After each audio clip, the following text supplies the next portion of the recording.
Kavidu, no do puida, negata, the Tadiwan, no tane, Pluto, Pagewa.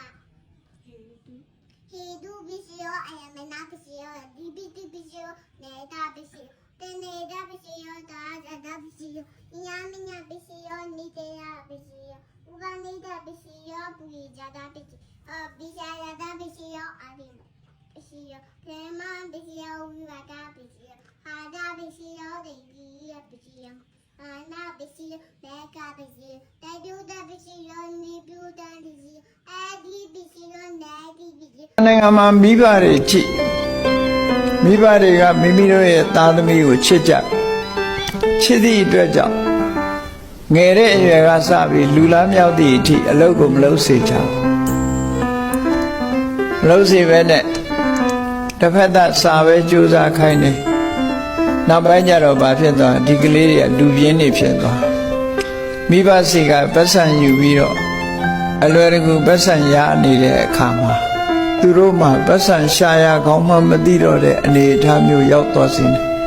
ဒါ side effect လို့ခေါ်တယ်ဘေးထွက်ဆိုးကျိုးအကောင်းကြီးလည်းမထင်လေနဲ့နော်ဖြစ်တိုက်တာကတော့ဒီကလေးတွေပညာသင်ပေးတာဟုတ်တယ်ပညာလည်းသင်ပေးရမယ်အလုပ်လုပ်ချင်စိတ်ရှိအောင်လဲသင်ပေးရမယ်လုပ်ခိုင်းပေးရမယ်အလုပ်လုပ်ချင်စိတ်ရှိအောင်မိဘတွေကအဲ့ဒီလိုလှုပ်ချင်စိတ်တွေရှိပြီးတော့သူတို့ဘာသည်သူတို့ကြိုးစားခြင်းတဲ့စိတ်တွေလောက်ကဲဆောင်ရွက်တဲ့အခါမှာအတွေးတွေအသိဉာဏ်တွေလမ်းဖွင့်ပေးခြင်းအပြင်သူတို့ဘဝသူတို့ရည်တည်နိုင်တဲ့အနေအထားမျိုးရောက်သွားတယ်ဒီလိုဆိုတာပေါ့နော်ဘယ်အရာပဲဖြစ်ဖြစ်မလုံနိုင်သေးခင်တော့ထောက်ကူပေးရမှာပဲလုံနိုင်ပြီဆိုရင်လွတ်ပေးရလွတ်မပေးဘဲနဲ့သားသမီးကိုချစ်တယ်ဆိုပြီးတော့မိမိကပဲအကုန်လှုပ်ပေးနေလို့ရှင်နောက်ဆုံးမှလူပြင်းဖြစ်သွား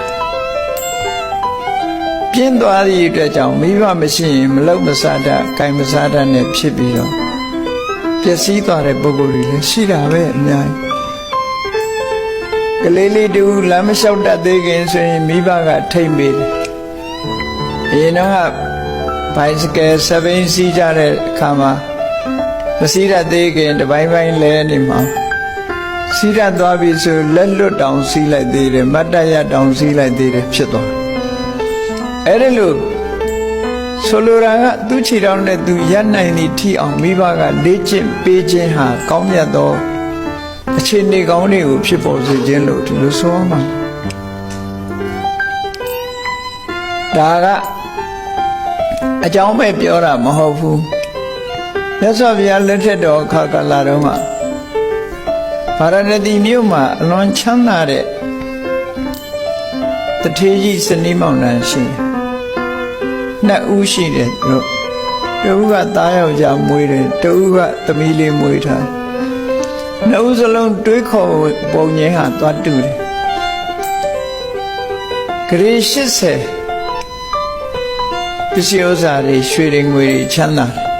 တယ်တခြားလေယာကိုင်းညွန်းနေဆိုတာအများကြီးဥယျာဉ်တွေဗိမာန်တွေကအများကြီးရွှေငွေတင်မဲ့ဂရေ80ချမ်းသာတော့သူတို့ဘယ်လိုသွားတွေးတော့ဆိုရင်ဟေးတို့သားတို့သမီးတစ်သက်လုံးထိုင်စားမကုန်နိုင်ဘူးအဲ့တော့သူတို့ပြောသလိုနေကြပါစေဆိုပြီးဘာပညာမှသင်မပေးဘူးဘာပညာမှသင်မပေးဘူးပြောသလိုနေဖို့ဆိုတာပဲသင်ပေးတယ်အတွေးခေါ်လည်းဘာမှမရှိဘူးနောက်ဆုံးကြတော့မိဘနှစ်ပါးမျက်ွယ်ပြုတ်သွားတယ်မိဘတွေရှိတဲ့အချိန်တုန်းကတော့မိဘတွေကရောင်းလို့ဝယ်လို့ဝေကျေတနာတွေတိုးပွားအောင်ဆောင်ရွက်လို့ဒီ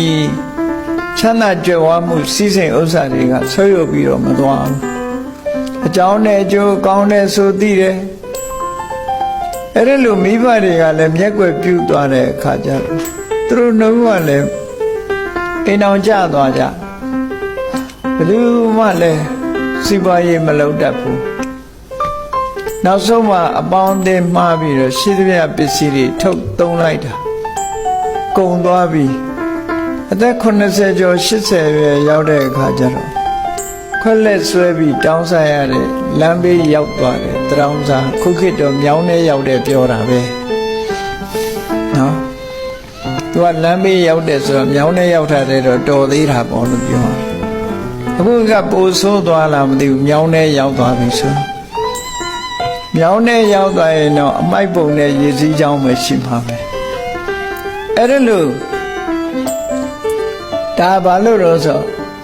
သားသမီးကိုပေးရမယ်ပညာရက်တွေကိုမပေးဘဲနဲ့ချမ်းသာသလိုနေခိုင်းခြင်းဟာနော်ဖြည့်ဆည်းတာတစ်မျိုးပဲဖြစ်သွားတယ်ပေါ့ဒါကြောင့်မို့လို့အဲ့ဒါလိုပဲဖြစ်စေသင့်ဘူးငယ်ငယ်လေးတွေကကိုချီတော်ပေါ်ကိုယက်တည်နိုင်လောက်အောင်လုပ်တဲ့နဲ့ကိုချီတော်ပေါ်ကိုယက်တည်နိုင်လောက်အောင်လုပ်တဲ့ဒီခါတော့ကအခုဝန်ကြီးဖြစ်နေတဲ့တက္ကကြီးတယောက်ရောက်လာတော့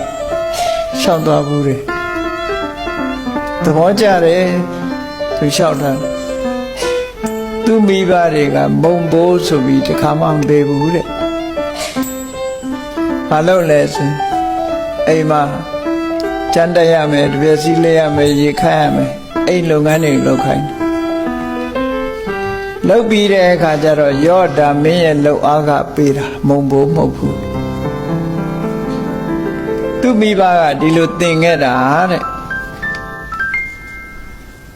ဟုတ်တာပဲနော်သူများအားကိုးတဲ့စိတ်ဓာတ်တွေမရှိဘူးကိုအားကိုးတဲ့စိတ်ဓာတ်တွေကိုသွင်းပေးလာတာဒီလိုဆိုလို့